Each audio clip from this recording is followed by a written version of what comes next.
Good evening to everybody.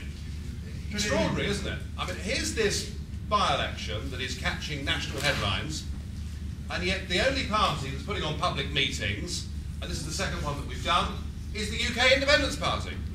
There are no public meetings from the other parties at all. Well, there's no policies. You're absolutely right. I was coming to that, and I will, don't worry. But I think there's more to it than that. I think there's more to it even than that. I think apart from when they're being chaperoned by 4 or 5 spin advisors, I don't think they want their candidates to actually get out and meet anybody. And the one thing they really don't want is to be asked difficult questions, is to be questioned heavily on whatever policies they may or may not have. And so I can say to all of you tonight that when Mike and I have had our say, within reason, you can say and do what you like. I mean, we'd rather it wasn't too abusive, but we really, frankly, don't mind. So if you're here with an entirely different opinion, or if you're here at the moment agreeing with us, but having heard myself and Mike speak, decide that you're now not with us, that's absolutely fine. And you can ask any question you like, and we're not frightened of that. And that, I think, is because the whole point about UKIP and UKIP people is that we come from a big range of backgrounds, but none of us have ever intended or wanted to be, Mr. Chairman, career politicians. We come from all walks of life. I worked in the city, Mike's been a very successful businessman. You know, we've come into this because we have a belief. One very simple belief, and it's this. We believe that the best people to govern Britain are the British people themselves, and that they should do so through the ballot box.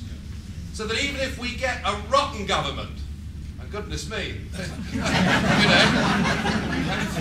that's not difficult, is it? But even if we get a rotten government, the whole point about parliamentary democracy is you can get rid of the rascals next time round and replace them with somebody with a completely different manifesto. It's called self-government. It's called being the master of your own destiny. It's called being in charge. And you know, it's something that those that went before us in the 20th century thought was so important that twice they were prepared to pay, and in many cases had to pay, the ultimate price to defend. That very sense of who we are and that we should be in charge of our own lives. So we're here in Crewe and Nantwich, and the circus really has come to town. And those of you with the deep misfortune of living within this constituency would have been showered with literature. You know, it's coming through the door at a rate of knots. And phone calls. And phone calls. Yes, I did hear that one of the parties had outsourced the phone calls, and they were in fact coming from Bangalore, but there you are.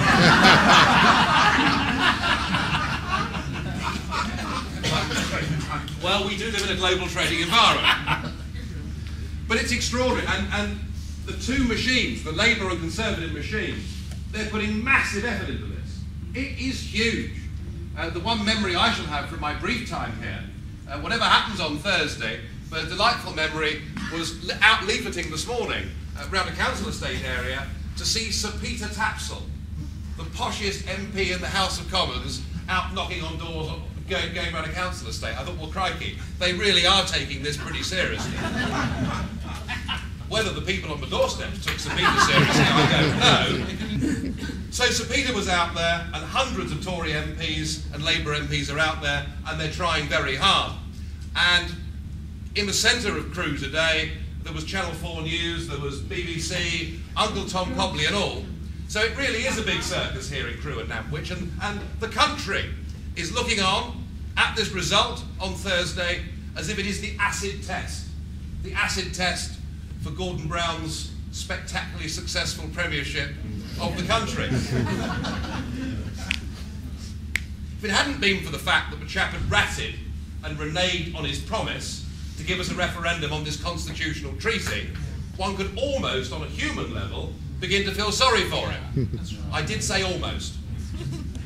But really the point is this, and our argument is this, that actually, who wins this by-election on Thursday matters about as much as who wins the next general election.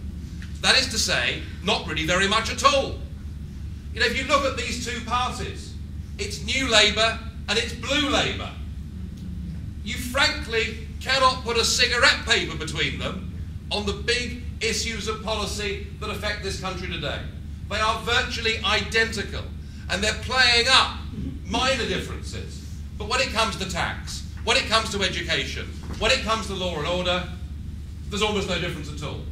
And on the really big question, at least what we think is the really big question, namely where 75% of our laws are made already, there's no difference at all. Because they all want to be members of this European Union club, and they all say they're going to reform it and change it from within.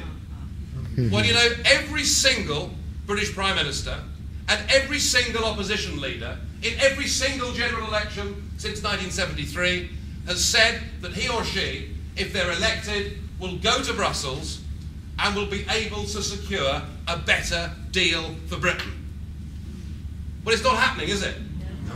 If you ask our fishermen, if you ask our farmers, if you ask our beleaguered small businessmen, it simply isn't going to happen. They simply will not and cannot accept that our future is not to be part of this political union. And they're not telling us the truth. Now, those of you in this room that are over the age of 51, and I spot one or two of you,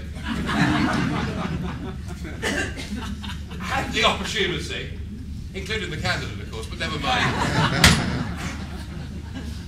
Those of you over the age of 51, of course, are used to being lied to, because you voted in a referendum, didn't you, back in 1975? And what was the question? The question was whether we should stay part of what was then called the common market. And well, I remember it. Of course, I was far too young to vote myself. But I do remember it because I remember my parents, Sunday lunchtime, with grandparents, discussing how to vote.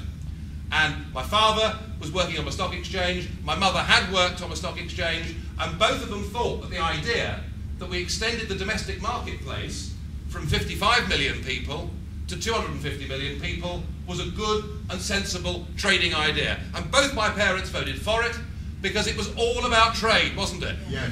Wasn't about politics, no threat to your sovereignty, all these lies that were put out by Heath, by Wilson, by all of those political leaders back then. So we're used to being lied to, but we're still being lied to. And one of the things that really annoys me is when I see issue after issue put on the television, on the radio, in the newspapers, where the link between what is happening and where the decision originates isn't being made. What better example could there be than what's happening to our post offices? We're currently having 2,500 post offices that are being closed. And it's not just in the rural villages, it matters in towns and cities too. There's no question that places like post offices and pubs are real hubs of the community. You know, I still live in the same village in North Kent in which I was born.